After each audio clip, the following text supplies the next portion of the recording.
Hello statistics and pre-calculus. So this video is going to sort of be based on the relationship between logarithms and exponentials, right? So this is not a video about the properties of either parent function, but just how we go from one to the other, right?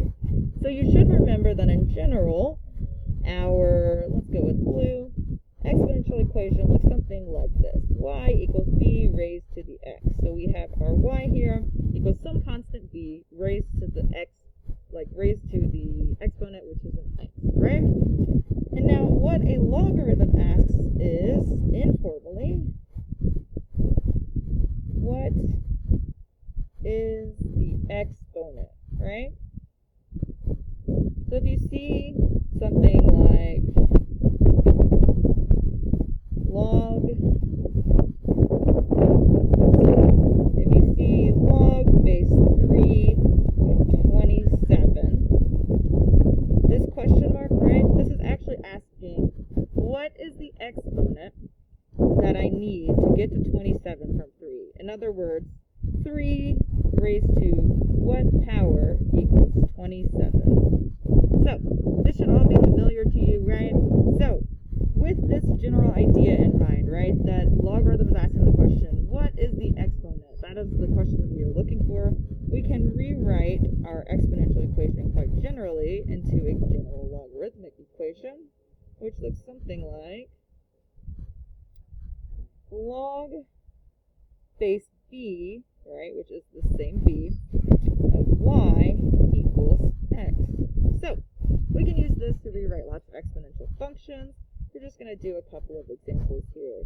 So we already did one, but maybe we have y equals, let's say, 8 squared, right? And we should know that this equals 64. 8 times 8 is 64. So if we wanted to write this in log format, what we're actually going to say is log base 8 of 64 equals 2. So literally what this means is that this is asking log base 8 of 64 is asking 8 raised to what power equals 64? And in this case, 8 raised to the second power equals 64, right? So if we had y equals 3 cubed equals 27, this is equivalent to writing log base 3 of 27 equals 3, or 3 raised to the third power equals 27, right? And we can rewrite this for a whole lot of different logs.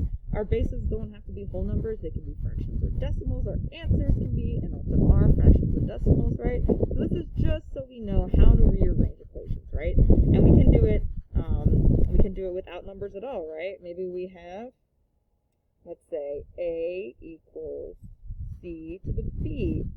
And in this case, we'll have log of c, log base c of a equals b, right? So we can rewrite this with anything, right? What you want to know is that these two things are equivalent. And to do this, you want to always keep in mind what is the logarithm really asking, and that answer is the logarithm is asking what is the exponent. So again, that's asking you take your base b, you raise it to some exponent x, you get your answer y, right? And so that is how we relay our logarithms and exponentials. So that in mind, I'm just going to leave that there. Try some on your own if you're still a little bit confused, or reach out to me, and I will see you next time.